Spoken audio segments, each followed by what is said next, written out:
नमस्कार दोस्तों, स्वागत है आपका M20 कोचिंग सेंटर में। मैं राहुल कुमार आज आप लोगों को ऐतिहासिक काल के बारे में बताने जा रहा हूँ। इससे पहले हम लोग जो है इतिहास के बारे में पढ़ चुके हैं। इतिहास को 3 भागों में बांटा गया है, पूर्व ऐतिहासिक, अर्ध ऐतिहासिक और ऐतिहासिक, जिसमें से 2 हम लोग पढ़ चुके हैं।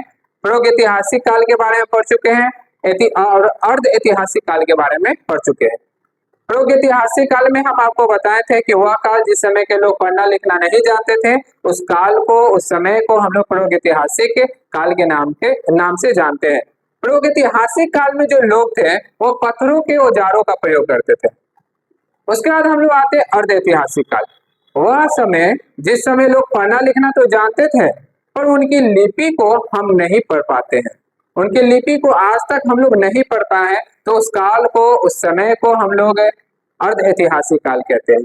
और ऐतिहासिक काल, तो ऐतिहासिक काल के बारे में लिखित स्रोत उपलब्ध है और इसे पढ़ा भी जा सकता है। तो ऐतिहासिक काल का लिखित स्रोत जो है उपलब्ध है और इसे हम लोग पढ़ भी सकते हैं, ठीक ना। इसके अंतर्गत वैदिक काल से लेकर अभी तक वर्तमान में जो भी घटनाएं घटी है वो सब आते हैं। वैदिक काल के बारे में हम आपको पढ़ाएंगे। वैदिक काल जो है वह काल जो आपका 1500 ईसा पूर्व से लेकर 600 ईसा पूर्व के समय को हम लोग जो है वैदिक काल कहते हैं। अब देखिए इतिहास के स्रोत। अब ऐतिहासिक स्रोत क्या है, ठीक ना। ऐतिहासिक स्रोत और पुरातात्विक स्रोत, ये सब हम लोग पढ़ेंगे। तो सबसे पहला आता है आपका पुरातात्विक स्रोत। ये पुरातात्विक स्रोत क्या है समझिएगा। पुरातात्विक स्रोत उसे कहते हैं जिनसे प्राचीन इतिहास, कौन सा इतिहास, तो प्राचीन इतिहास की जानकारी प्राप्त होती है। पुरातात्विक स्रोत मतलब कि वैसा स्रोत, वैसा चीज है जिससे हमें, ठीक ना, प्राचीन इतिहास के बारे में पता चलता है। उस स्रोत को ही हम लोग जो है पुरातात्विक स्रोत कहते हैं। पुरातात्विक स्रोत जैसे कि मान लीजिए, आप कैसे जानिएगा कि कोई सभ्यता थी, तो जैसे सिंधु घाटी सभ्यता के बारे में हमें कैसे पता चला, तो वहां पर हम लोग का खुदाइया हुआ, हड़प्पा में खुदाइया हुआ, मोहनजोदाड़ो में खुदाइया हुआ, और वहां से हमें कुछ ना कुछ साक्ष्य मिला।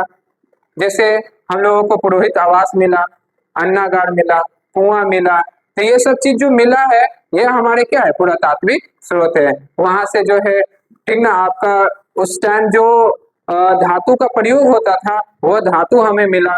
तो ये सब पुरातात्विक स्रोत है। जैसे पुरातात्विक स्रोत में क्या आ जाएगा, आपका सिक्का आ जाएगा, अभिलेख आ जाएगा, शिलालेख हो जाएगा। ये सब आपके पुरातात्विक स्रोत के अंतर्गत आते हैं। तो आज हम लोग पहला जो पॉइंट है सिक्का, उसके बारे में जानेंगे कि सिक्का किस चीज का सिक्का उस टाइम चलता था, किसके शासन काल में जो है किस धातु का सिक्का चलता था, ये सब हम लोग पढ़ेंगे। चलिए सिक्का सबसे पहले जानेंगे कि अगर हम लोग सिक्के के बारे में पढ़ रहे हैं तो उसको कहते क्या है। तो सिक्का का अध्ययन जो है न्यूमेस्मैटिक्स कहलाता है। न्यूमेस्मैटिक्स जो है सिक्के का अध्ययन कहलाता है। सिक्के का अध्ययन, ठीक ना, न्यूमेस्मैटिक्स जो है कहलाता है। याद रखिएगा, वो ये एग्जाम में आता है, ये एग्जाम में आपका आता है कि सिक्के का अध्ययन क्या कहलाता है, न्यूमेस्मैटिक्स, ठीक ना। अब देखिए यहाँ देखिएगा, टेराकोटा का सिक्का मिट्टी का बना होता था। किसका बना होता था, मिट्टी का। टेराकोटा का सिक्का जो है किससे बना होता था, मिट्टी का। ये भी क्वेश्चन जो है बहुत बार एग्जाम में आता है। तो मेरे द्वारा जितने भी वीडियो अभी तक बनाए गए हैं उन सभी में जो क्वेश्चन हम बता रहे हैं या जो टॉपिक बता रहे हैं वो सारे टॉपिक जो है और क्वेश्चन जो है एग्जाम में आ चुके हैं। हम आपको इससे पहले वाले वीडियो में भी बता चुके हैं कि जो भी हम पढ़ाते हैं उसका आप नोट्स बनाते रहिए, ताकि जब एग्जाम आए तो उस टाइम आप उसको रिवीजन कर सके। तो टेराकोटा का सिक्का जो है मिट्टी का बना होता था। यह सिंधु सभ्यता से प्राप्त हुआ है। कहां से प्राप्त हुआ है, सिंधु सभ्यता से प्राप्त हुआ है, ठीक ना। उसके बाद हम लोग बात करते हैं मौर्य काल में। मौर्य काल में जो है, ठीक ना, आहत सिक्के का प्रयोग होता था। कोई दिक्कत, यहाँ पर कौन सा सिक्का, आहत। तो मौर्य काल में आहत सिक्के का प्रयोग होता था। आहत सिक्के पर लिखावट नहीं थी, केवल क्या था, चित्र बने हुए थे। यहाँ पर याद रखिएगा, मौर्य काल के समय किस सिक्के का प्रयोग होता था, तो मौर्य काल के समय जो है आहत सिक्के का प्रयोग होता था। आहत सिक्के पर जो है ठीक ना लिखावट नहीं था, लिखा हुआ नहीं था, बल्कि वहां पर जो है आहत सिक्का पे क्या बना हुआ था, चित्र बना हुआ था। तो ये याद रखिएगा, यह पहला धातु का सिक्का था।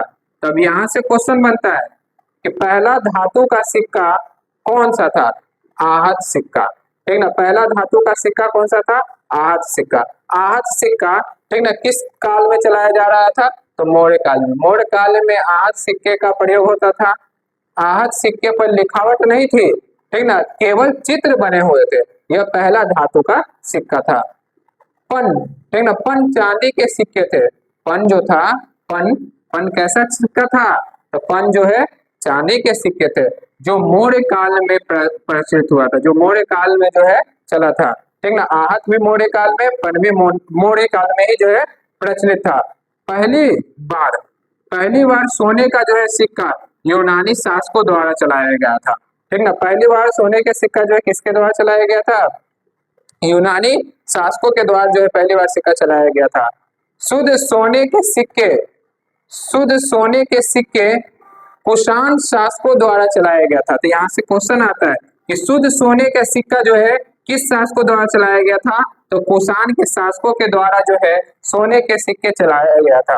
फिर आता है यहाँ पर क्या कि किसके शासन काल में अशुद्ध सोने का सिक्का सबसे ज्यादा जो है चला था, तो गुप्त काल के समय, गुप्त काल के समय जो है अशुद्ध सोने का सिक्का जो है बहुत ज्यादा जो है चला था।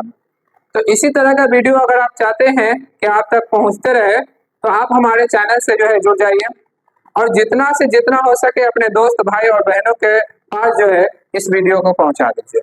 कल फिर मिलते हैं एक नए वीडियो के साथ, तब तक आप लोगों को शुभ रात्रि। कल फिर से मुलाकात करते हैं।